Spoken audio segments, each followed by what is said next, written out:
বিষয় পরে আমরা আজকেও 1202টা মামলা প্রত্যাহারের অনুমোদন দিয়েছি, যেগুলো ফেসিবাদের সময়, বিগত ফেসিবাদী সরকারের সময় রাজনৈতিক উদ্দেশ্য প্রণোদিত মামলা ছিল। এগুলো প্রত্যাহারের জন্য আজকে অনুমোদন দেওয়া হয়েছে। এর আগে আমি এখানে আসার পরে 1006টা মনে হয় অনুমোদন দিয়েছিলাম।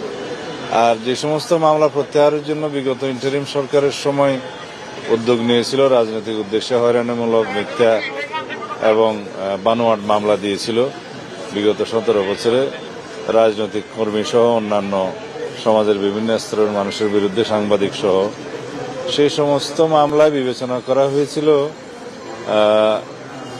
মার্ডার কেস বাদে এক্সপ্লোসিভ এবং অস্ত্র মামলা, মাদক, আর একটা যেন নারী শিশু, এই বিষয়ে মামলাগুলো বাদে বাকি মামলাগুলো বিবেচনায় নেওয়া হয়েছিল।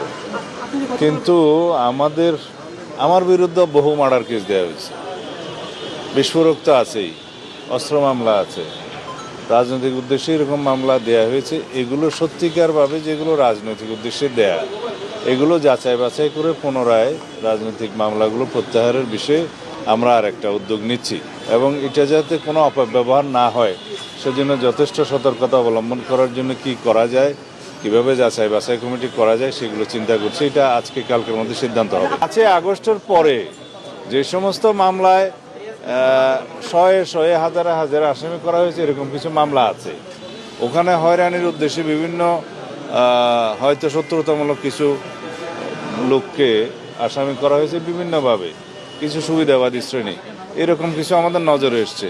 এগুলো যাচাই বাছাই করে আমরা ফাইন্ড আউট করবো, একটা বিহিত ব্যবস্থা করতে হবে, কারণ আইনের শাসন প্রতিষ্ঠা করতে হবে।